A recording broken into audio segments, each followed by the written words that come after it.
오병이어의 표적 후에 예수님께서는 산으로 가셨고 제자들은 바다로 내려갔습니다. 그러면 예수님을 억지로 붙들어서 임금 삼으려고 했던 5천 명은 어디로 갔을까요? 이들이 어디로 갔는지 성경에 기록이 없기 때문에 정확하게 알 수는 없지만 오늘 본문을 근거로 추측을 해보면 각자 자기 집에 돌아가서 하룻밤을 보냈을 것 같습니다. 그래서 오늘 본문은 이튿날 이런 말로 시작하고 있습니다. 자, 그들이 오병이어의 표적을 체험하고 각자 자기 집에 돌아가서 하룻밤 자고 그 다음날 또 예수님을 만나기 위해서 예수님을 찾고 있는 겁니다. 자, 그런데 예수님이 거기 계시지 않습니다. 분명히 어제 저녁에 예수님은 산으로 올라가셨고 제자들은 바다로 내려가서 가버나움으로 가는 것을 보았습니다. 그러면 예수님은 그 동네에 있어야 하는 것 아닙니까? 그런데 예수님도 안 계시고 제자들도 없습니다. 그래서 예수님을 찾으러 가버나움으로 갔습니다. 왜 갔을까요? 여전히 예수님을 임금 삼고 싶은 거죠. 어떤 목적이든 예수님을 찾아왔다고 하는 것은 귀한 것입니다. 처음부터 완벽한 사람은 없을 것입니다. 처음부터 어떤 영적인 어떤 갈망과 영생을 추구하면서 교회를 나오는 사람은 그렇게 많지 않을 것입니다. 대부분 육적인 문제예요. 어떤 어려움에 빠져서 어떤 문제, 어떤 갈망이 그 속에 있기 때문에 예수님을 찾아 나오는 겁니다. 사랑하는 성도 여러분, 잘 오셨습니다. 아멘? 아멘. 어떤 문제든지, 어떤 고민이든지, 어떤 걱정이든지 주님께서 해결해 주시는 은혜가 여러분에게 있기를 주의 이름으로 축원합니다. 아멘. 자, 오늘 보면 24절, 25절을 보겠습니다. 무리가 거기에 예수도 안 계시고 제자들도 없음을 보고 곧 배들을 타고 예수를 찾으러 가버나움으로 가서 바다 건너편에서 만나 라삐여 언제 여기 오셨나이까 하니 라고 했어요. 자, 이 질문은 예수님이 언제 바다를 건너왔느냐라고 하는 질문이라기보다는 어떻게 왔느냐라고 하는 질문이 아닐까 하는 생각을 갖습니다. 언제 왔죠? 조금 전에 말씀드렸잖아요. 어젯밤에 왔죠. 그렇죠? 예수님과 함께 없던 그 시간은 그 시간밖에 없으니까. 저녁에 같이 있었는데 저녁 때까지. 저녁에 헤어져서 예수님은 산으로 가고 제자들은 배를 타고 가버나움으로 가는 것을 분명히 보고 자기들도 집에 가서 그냥 하룻밤 자고 나왔는데 찾아보니까 예수님은 안 계시는 거예요. 또 찾아보니까 예수님은 바다 건너편으로 가셔서 가버나움에 계시는 거예요. 그러면 언제 바다를 건너신 겁니까? 지난 밤에 건넌 거죠. 그건 너무 당연한 거예요. 그러니까 이 질문은 배도 없는데 제자들도 다 떠났는데 제자들이 타고 떠났던 배밖에 없었는데 무슨 배를 타고 오셨냐는 거죠. 무슨 배를 타고 왔죠? 예수님이 무슨 배를 타고 바다를 건넜습니까? 반은 물 위를 걸어서, 그렇죠? 반은 그 제자들이 아주 힘들게 노졌던 그 제자들의 그 배를 제자들과 함께 같이 타고 바다를 건넜어요. 그렇죠? 그것을 우리가 지난주에 살펴보았습니다. 자, 그런데 예수님은 그 얘기를 한마디도 하지 않습니다. 어젯밤에 있었던 얘기를 한마디도 하지 않아요. 너희들 내가 물 위로 걷는 건 못 봤구나. 이 얘기를 안 하시는 거예요. 저라면 한마디 했을 것 같은데, 그렇죠? 야, 너희도 그것도 못 봤냐? 이러면서 한번 이렇게 어깨 힘 한번 주고 싶었을 텐데 예수님은 그것에 대해서 한마디도 언급을 하지 않습니다. 26절을 보겠습니다. 예수께서 대답하여 이르시되 내가 진실로 진실로 너희에게 이르노니 너희가 나를 찾는 것은 표적을 본 까닭이 아니요 떡을 먹고 배부른 까닭이로다. 자, 그들이 예수님을 찾고 있는 것은 잘못된 목적으로 찾고 있다는 것을 지금 말씀하고 있는 거예요. 오병이어의 사건은 분명히 기적이었습니다. 5천 명이 배부르게 먹고도 12광줄이나 남는 그런 놀라운 기적이었습니다. 자, 그러니까 이 사람들은 또 그런 기적을 기대하는 거예요. 그들의 굶주림을 해결해 주는 기적. 아픈 사람은 자기들의 아픈 것을 좀 치료해 주시는 그런 병이 낫는 그 기적, 반복되는 기적을 원하는 거예요. 그런데 여러분, 표적은 반복될 필요가 없습니다. 왜냐하면 표적은 기적 자체의 목적이 있는 것이 아니라 그 표적은 영원한 진리를 가르치는 사인이기 때문에, 육의 양식은 먹고 돌아서면 배가 고픕니다. 예수님께서 사마리아 수가성 여인에게 말씀했던 것처럼 이 물을 마시는 자마다 다시 목마르려거니와 이것은 육적인 음료지요. 이것은 육적인 양식입니다. 그러니까 오병이어의 기적을 체험한 사람들, 먹고 배부른 까닭에 주님을 찾는 것은 다시 배고프기 때문에 또 찾는 거예요. 하룻밤 자고 났더니까 어제 먹었던 그것이, 어제는 배불러 못 먹었는데 12강줄이나 남았으니까, 그런데 오늘 아침에 일어나 보니까 또 먹어야 돼요. 그렇죠? 그래서 다시 그 먹을 것을 찾아온 거예요. 그러나 이 사건을 통해서 표적을 본 사람은 다르다는 거죠. 이 기적을 표적으로 깨달은 사람은 오병이어의 기적을 통해서 영원한 양식을 알게 되었고 영원한 세계를 보게 된 것입니다. 그런데 이들은 그것을 아직 보지 못하고 있기 때문에 이렇게 찾아온 거예요. 그래서 예수님께서 이들에게 이런 권면을 하시는 겁니다. 27절입니다. 썩을 양식을 위하여 일하지 말고 영생하도록 있는 양식을 위하여 하라. 이 양식은 인자가 너희에게 주리니 인자는 아버지 하나님께서 인치신 자니라. 아멘. 썩을 양식을 위하여 일하지 말고, 이 말이 무슨 뜻이죠? 일하지 말라는 얘기인가요? 여러분, 직업 갖지 말라는 얘기인가요? 여러분, 육의 양식을 위해서 일하는 것 죄입니까? 아닙니다. 사도 바울은 분명히 이렇게 말했습니다. 일하기 싫어하거든 먹지도 말게 하라. 먹고 살기 위해서 일하는 것은 여러분 어쩌면 신성한 것이에요. 누가 땀 흘려 열심히 일하는 사람을 비난할 수가 있겠습니까? 할 수 있겠습니까? 아무도 비난할 수가 없죠. 그러므로 썩을 양식을 위하여 일하지 말고 라고 하는 말은 먹고 살기 위해서 일하지 말라라는 말씀이 아니라 썩을 양식을 위해서 예수님을 찾아오지 말라는 거예요. 그렇습니다. 예수님을 찾는 이유가 썩을 양식만을 위한 것이 되어서는 안 된다는 거예요. 이 세상의 문제, 먹고 사는 문제, 이게 큰 문제인 것은 사실입니다. 그러나 그 문제만 가지고 예수님을 찾아오지를 말라는 얘기예요. 왜냐하면 우리에게는 더 큰 문제가 있기 때문에 그렇습니다. 그 더 큰 문제가 뭡니까? 그것은 썩어질 것의 문제가 아니라, 다시 말해서 일시적인 문제가 아니라 영원한 문제, 영적인 문제가 있다는 거예요. 썩을 육체는 썩을 것이 필요합니다. 사람 명목이 흙에서 왔기 때문에 흙으로 돌아간다고 했습니다. 흙으로 돌아간다는 것은 썩을 존재라는 얘기예요. 그래서 썩을 육체는 썩을 양식만을 필요로 하는 겁니다. 그런데 썩지 않을 우리 영혼에는 썩지 않을 양식이 필요한 거예요. 예수님은 바로 그 썩지 않을 양식, 영생하도록 있는 양식을 주시기 위해서 오셨다는 겁니다.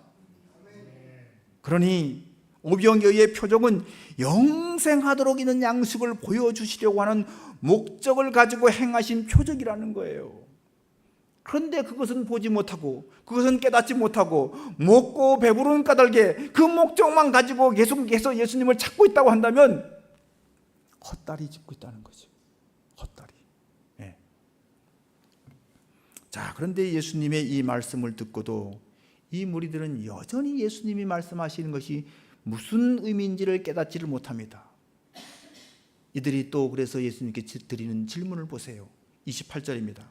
그들이 묻되 우리가 어떻게 하여야 하나님의 일을 하오리까? 여러분, 일을 해야, 직업을 가져야 먹고 살 수 있죠. 이것은 영의 양식, 육의 양식입니다. 그런데 영의 양식을 위해서는 어떻게 그러면 어떤 일을 해야 합니까? 라고 묻는 거예요.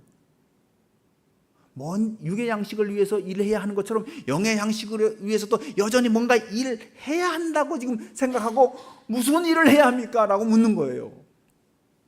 무슨 일을 해야 될까요, 여러분? 믿어야 합니다. 영의 양식을 위해서는 믿어야 한다는 거예요. 영의 양식을 위해서는 예수님이 영의 양식임을 믿어야 된다는 거예요. 영의 양식은 우리가 노력한다고, 우리가 어떤 일을 한다고 얻어지는 것이 아니라 믿어야 얻을 수 있다는 거예요. 27절 후반절을 보겠습니다. 이 양식은 인자가 너희에게 주리니 인자는 아버지 하나님께서 인치신 자니라. 예수님께서 영의 양식을 주시겠다고 말씀했습니다. 그러면 이들이 뭐라고 해야 됩니까? 내가 그러면 영의 양식을 줄 것이다. 그러면 뭐라고 해야 되죠? 여러분 같으면 뭐라고 합니까? 아멘. 그렇죠. 아멘 해야죠. 감사합니다. 주세요. 이렇게 해야 되는 거 아닙니까? 우리가 앞에서 보던 4장에서 예수님께서 사마리아 수가성 여인을 만났을 때 이렇게 말씀하셨습니다. 4장 13절 14절입니다. 이 물을 마시는 자마다 다시 목마르리라거니와 내가 주는 물을 마시는 자는 영원히 목마르지 아니하리니 내가 주는 물은 그 속에서 영생하도록 솟아나는 샘물이 되리라. 아멘. 자, 이 말씀을 듣고 이 여인이 뭐라고 대답합니까? 주여, 그런 물을 내게 주사 목마르지도 않고 또 여기 물길로 오지도 않게 하옵소서. 주여, 그런 물을 내게 주사 영생하도록 솟아나는 물을 내게 주십시오. 이 여인처럼 그런 양식을 우리에게도 주십시오. 이렇게 대답해야 되는 것이 맞아요. 그런데 이 사람들은 또 이렇게 질문하는 겁니다. 어떻게 하여야 하나님의 일을 하오리까? 여전히 이들은 자기들이 뭔가를 해야, 육의 양식을 위해서 열심히 일해야 하는 것처럼 영의 양식을 위해서도 뭔가를 여전히 해야, 특히 하나님의 일을, 하나님을 위해서 뭔가를 해야 그 영의 양식을 얻을 수 있다고 생각하고 있는 거예요. 이것이 이들의 고질적인 고정관념이라는 것입니다. 여러분, 우리에게도 여전히 고정관념이 있습니다. 이 고정관념이 얼마나 무서운 거냐 하면, 여러분, 나는 이것을 벗어났다, 나는 이것을 버렸다라고 생각하는데 자기도 모르게 그 생각이 자기 속에 잠재되어 있습니다. 그게 무서운 거예요. 여러분, 내가 무엇을 해서 영의 양식을 얻을 수 있다면 예수님이 이 땅에 오실 필요가 없죠. 그거 하면 되니까. 그렇죠? 내가 뭔가를 해서 영의 양식을 얻을 수 있다면 하나님께서 독생자를 이 세상에 보내셔 그래서 십자가에 죽게 하실 필요가 없을 겁니다. 그냥 너희들이 그거 하면 돼. 열심히 많이 해. 이렇게 하면 끝나는 거예요. 그런데 여러분, 우리는 생명을 창조해낼 수가 없습니다. 우리가 열심히 일을 해서 육체의 생명이 지속될 수 있도록 양식은 공급할 수 있습니다. 그러나 생명 자체를 우리가 만들어낼 수는 없습니다. 하나님께서 생명을 부여해 주셔야 이 몸에도 생명이 있듯이 우리 영은 또 마찬가지입니다. 더군다나 우리 영은 물질로 된 것이 아니기 때문에 이 세상의 어떤 물질로 그 영에게 뭔가 양식을 공급할 수가 없다는 거예요. 따라서 영의 양식은 전적으로 하나님이 공급하시는 것입니다. 아멘? 주님이 주시는 거예요. 그래서 이 양식은 인자가 너희에게 주리니 라고 합니다. 그리고 인자는 아버지 하나님께서 인치신 자니라 라고 했어요. 인쳤다는 말이 뭐죠? 도장 찍었다는 얘기예요. 확인했다는 얘기예요. 보증한다는 얘기예요. 육체를 위한 먹거리에도 인증 마크라는 것이 있죠. 햇섭이라고 하는 마크. 여성분들은 다 아시죠? 보셨죠? 또 GMP라고 하는 마크도 있습니다. 공신력 있는 기관에서 부여한 인증 마크예요. 이 마크가 있는 먹거리는 안심하고 사 먹을 수 있다는 겁니다. 예수님이 영의 양식인데 그 영의 양식으로서 인증 마크가 어디 있느냐? 이게 진짜 영의 양식이 맞는지 인증 마크가 어디 있느냐? 하나님께 있다는 거예요. 하나님이 인증해 주셨다는 거예요. 하나님이 보증한 영의 양식이 예수님이라는 거예요. 할렐루야. 자, 그런데 여러분, 우리가 분명히 알아야 할 것은 영의 양식은 하나님께서 주시는 것인데 거저 주시는 거라는 거예요. 아멘. 어느 누구도 이걸 우리에게 줄 수 없습니다. 우리 영혼의 창조자만 우리 영의 양식을 우리에게 줄 수가 있는 거예요. 그래서 이 양식은 하나님의 은혜의 선물입니다. 우리를 사랑하시는 하나님께서 우리에게 주시는, 거저 주시는 사랑의 선물. 하나님이 세상을 이처럼 사랑하사 독생자를 주셨으니 이는 그를 믿는 자마다 멸망하지 않고 영생을 얻게 하려 함이라. 아멘. 그러면 이걸 어떻게 받습니까? 어떻게 받죠? 하나님이 주시는데 어떻게 받아요? 믿음으로 받는 거예요. 믿음으로. 뭘 해야 받는 것이 아니라, 뭔 일을 해야 받는 것이 아니라 그냥 믿기만 하면 얻을 수 있다는 겁니다. 믿는 자마다 멸망하지 않고 그랬어요. 그런데 여러분, 이게 굉장히 참 어려운 거예요. 육체를 위한 먹거리는 일을 하면 먹을 수 있습니다. 아담 이후에 이마에 땀을 흘려야 먹을 수 있다고 성경은 분명히 말씀했습니다. 그래서 우리의 육의 양식은 위해서는 열심히 일해야 합니다. 그래서 사람들은 영의 양식을 위해서도 이렇게 똑같이 일해야 하는 것으로 고정관념을 가지고 있는 거예요. 그래서 이렇게 생각하는 이들에게 이들이 예수님께 묻습니다. 어떻게 하여야 하나님의 일을 하오리까? 영의 양식을 위해서도 내가 하나님을 위해서 뭘 해야 합니까? 여러분, 오병이어의 기적을 통해서 이 사람들이 무슨 일을 해서 먹고 배불렀습니까? 아니잖아요. 아무 일도 하지 않았습니다. 그런데 먹고 배불렀어요. 주님께서 주시는 것을 그냥 받았습니다. 예수님께서 주셔서 그냥 받아 먹었습니다. 이게 뭐예요? 이게 은혜의 선물이에요. 이게 공짜잖아요. 예수님께서 십자가를 지시기 전날 마지막 만찬에서 떡을 떼어서 제자들에게 주시면서 이렇게 말씀하십니다. 받아서 먹으라. 이것은 내 몸이니라. 또 잔을 가지사 감사 기도를 하시고 그들에게 주시면서 말씀하십니다. 너희가 다 이것을 마시라. 이것은 죄의 사함을 얻게 하려고 많은 사람을 위하여 흘리는 바 나의 피 곧 언약의 피니라. 아멘. 제자들이 그래서 그 떡을 받아 먹고 그 잔을 받아 마셨습니다. 마시면서 어떻게 했을까요? 뻥이네 그랬을까요? 아니, 이게 떡이지 어떻게 예수님의 피야? 예수님의 살이야. 이게 포도주지 어떻게 이게 예수님의 피야? 그랬을까요? 절대로 그렇지 않죠. 그렇죠? 그냥 은혜로 받은 거예요. 감사로 받은 거예요. 이 떡과 포도주가 주님의 살과 피라는 믿음으로 그냥 받은 거예요. 주님이 내 몸에 이걸 받아 먹고 마심으로 주님이 내게 들어와서 나와 하나가 된다고 하는 믿음으로 그냥 받은 거예요. 그러니 여러분, 영의 양식은 뭘 해서 무슨 일을 해야 먹는 것이 아니라 믿음으로 먹는 겁니다. 믿음으로. 29절을 보겠습니다. 예수께서 대답하여 이르시되 하나님께서 보내신 이를 믿는 것이 하나님의 일이니라 하시니. 아멘. 어떤 일을 해야 먹을 수 있다고 그 생각을 떨쳐버리지 못한 이들에게 너희들 계속해서 뭔가 자꾸 일해야 된다고 그러니까 그래, 믿는 게 일이야. 믿는 게 하나님의 일이야. 이렇게 가르치고 있는 거예요. 자, 여기서 우리는 소명과 직업에 대해서 생각할 필요가 있습니다. 생계를 위해서 수행하는 일을 직업이라고 합니다. 먹고 살기 위해서 하는 일을 말하는 것이죠. 그래서 일해서 보수도 받고 일을 해서 승진도 하고 일을 함으로 사회적 지위도 올라가고, 그죠? 사회적 이게 직업입니다. 그런데 소명은 직업에서와 같은 이런 직접적인 보상이 없습니다. 대신에 뭐가 있을까요? 가치와 보람을 느낍니다. 인간에게서 가장 큰 가치와 보람을 느끼게 해주는 게 뭘까요? 하나님을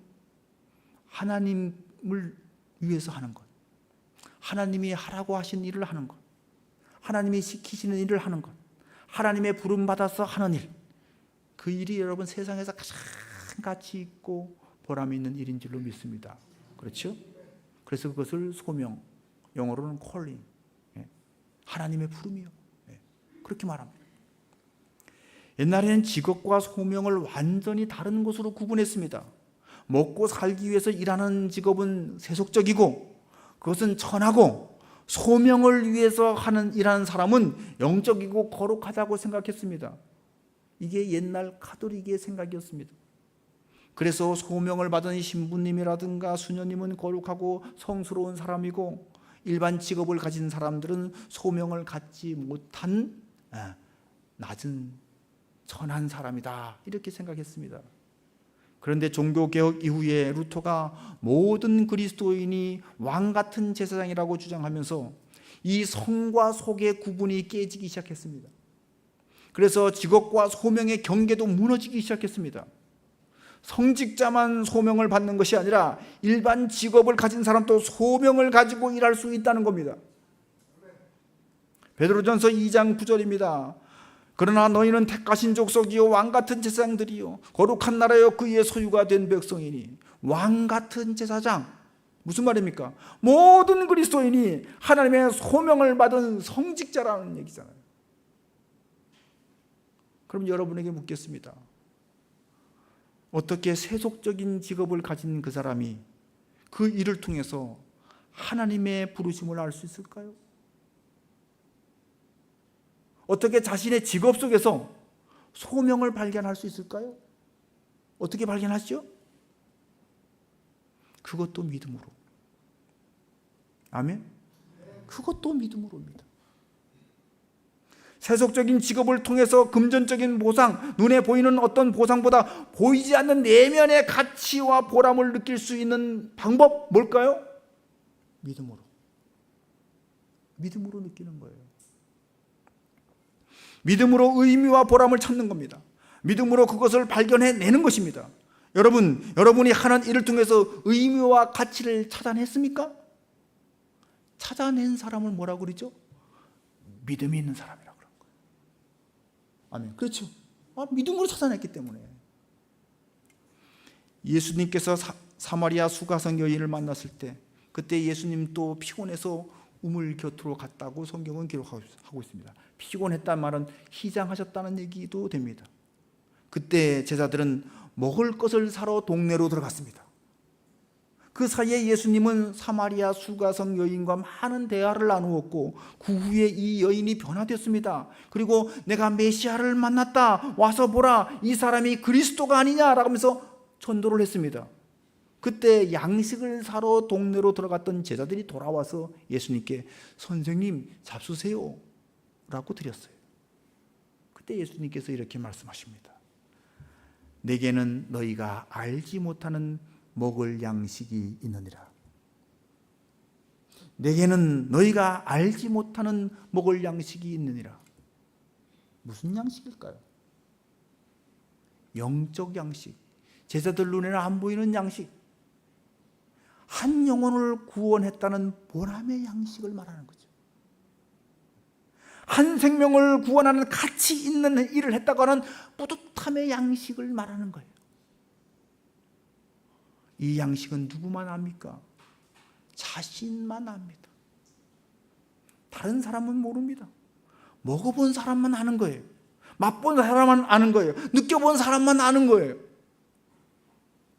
여러분이 하는 일, 여러분의 직업을 통해서 금전적인 보상 외에 뿌듯함이 여러분 있습니까? 이것은 정말 가치 있고 보람이 있는 일이다 라고 느껴집니까? 그걸 어떻게 찾아내고 발견해낼 수가 있습니까? 믿음으로. 아멘? 믿음으로. 여러분이 그런 가치와 보람과 의미를 찾아냈다면 그 일은 하나님으로 받던 소명의 일이라는 거예요. 하나님의 일을 지금 수행하고 있다는 거예요. 그래서 믿음이 하나님의 일인 겁니다. 아니, 세속적인 일도 하나님의 일로 바꿀 수 있는 것은 바로 그 믿음 때문입니다. 육의 양식도 영의 양식으로 볼 수 있는 눈은 바로 믿음의 눈이 있기 때문에 그런 겁니다. 먹고 배부르기만 하는 것이 아니라 영원한 가치를 그 먹고 배부르 속에서 발견하는 거예요. 사도 바울도 로마서에서 이런 말을 했습니다. 무릇 표면적 유대인이 유대인이 아니요 표면적 육신의 할례가 할례가 아니니라. 오직 이면적 유대인이 유대인이며 할례는 마음에 할진이 영에 있고 율법 조문에 있지 아니한 것이라. 그 칭찬이 사람에게서가 아니요 다만 하나님에게서니라. 아멘. 눈에 보이는 것이 다가 아니란 얘기죠. 겉으로 드러난 형식, 겉에 보이는 외형으로 그 사람이 성직자인지 그 사람이 세속적인 일을 하는 사람인지 이 구분해서는 안 된다는 말로 이 말씀을 해석할 수 있지 않습니까? 그렇죠? 그렇습니다. 목사를 하면서도 돈의 가치를 두고 목회를 하는 분이 혹 있다고 한다면 그분에게는 목사직도 성직이 아니라 세속적인 직업이 되고 말 겁니다. 반대로 세속적인 직업을 가진 사람이라도 그 일을 통해서 하늘의 가치를 발견한 사람, 영적 가치를 발견한 사람은 하나님으로부터 소명을 받은 사람인 겁니다. 아멘. 그 일은 거룩한 일, 그 일은 성직이 되는 겁니다. 그리고 그 직업을 통해서 하나님 하늘의 양식, 영생의 양식을 얻을 수 있다는 거예요. 그게 어떻게 가능합니까? 믿음으로 가능하다는 거예요. 믿음으로. 하나님의 임재 연습이라고 한 책을 쓴 로렌스 수도사에 대한 이야기입니다. 그는 젊은 시절 군인으로 복무하다가 부상을 입은 후에 파리의 가르멜 수도회 평수도사로 들어갔습니다. 당시에 그 나이는 20대 중반이었는데 그는 수도원에서 주로 허드렛 일을 했습니다. 주방 봉사를 맡았습니다. 그는 평생 동안 주방에서 요리하고 설거지하고 청소하고 이런 일만 반복적으로 했습니다. 신발을 수선하거나 허드렛 일 처리하는 것이 그의 일상이고 그의 할 일이고 몫이었습니다. 그런데 그는 이런 일을 하면서도 하나님과 함께하는 경험을 했고, 그래서 남들이 하찮게 여기는 그 일을 통해서도 기쁨과 보람을 느끼는 행복한 삶을 영위할 수가 있었습니다. 어떻게 그렇게 할 수가 있었을까요? 믿음으로 그렇게 할 수가 있었습니다. 그런 그 자기의 간증 이야기를 하나님의 임재 연습이라고 하는 제목으로 그 이야기가 책으로 출판되어서 많은 사람들에게 큰 감동을 일으켰습니다. 여러분, 우리는 믿음으로 예수님의 하나님의 아들이시고 우리가 추구할 최고의 가치, 최고의 목적이 된다는 것을 알 수 있습니다.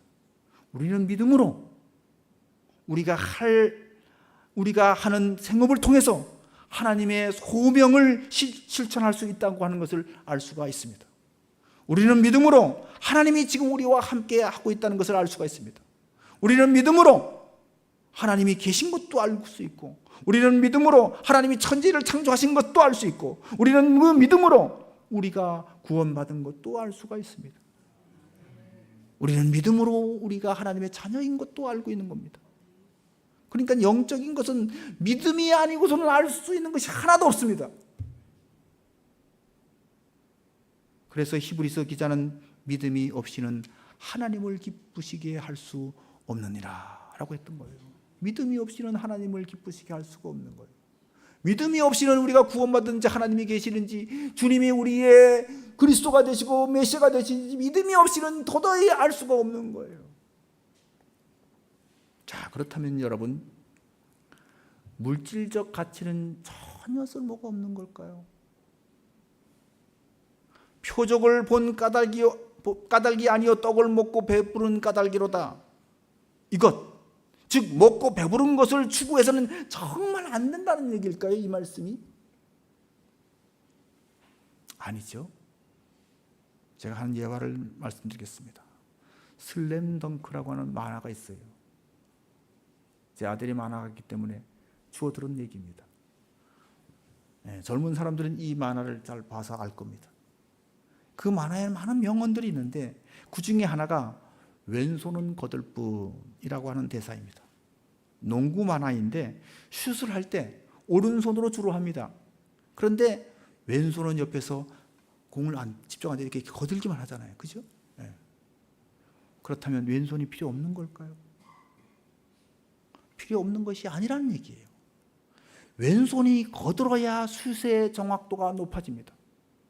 오른손이 힘을 다합니다. 그러나 왼손은 보조적인 역할을 하지만 슛의 정확도를 높여주는 것은 왼손이 하는 거예요.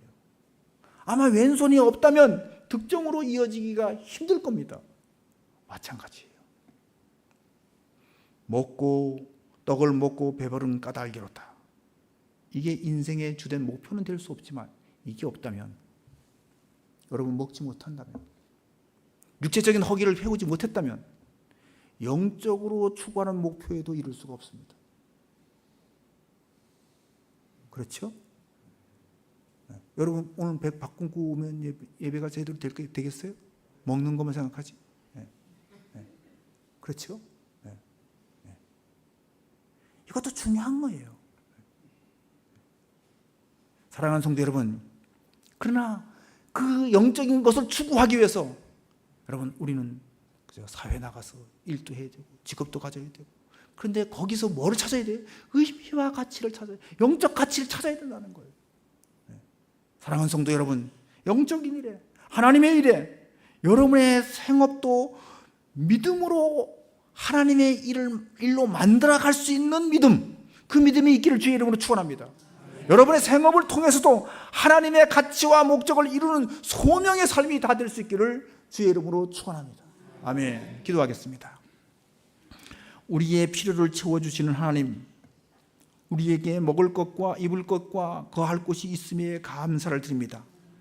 우리가 이 땅에서 할 일이 있음에 감사를 드립니다. 우리가 하는 일이 먹고 마시는 육체적인 목적에 거기에만 그치지 않게 하시고 영원한 양식이 될 수 있게 해 주시옵소서. 믿음의 눈이 열려서 그것을 보게 하셔서 우리 삶이 영원한 하나님의 목적을 이루는 삶이 되게 해 주시옵소서. 무엇보다도 중요한 믿음, 최고의 믿음은 예수님을 하나님의 아들로, 예수님이야말로 우리의 영원한 영의 양식임을 알아볼 수 있는 믿음의 눈을 열어 주시옵소서. 예수 그리스도 이름으로 간절히 기도드렸사옵나이다. 아멘.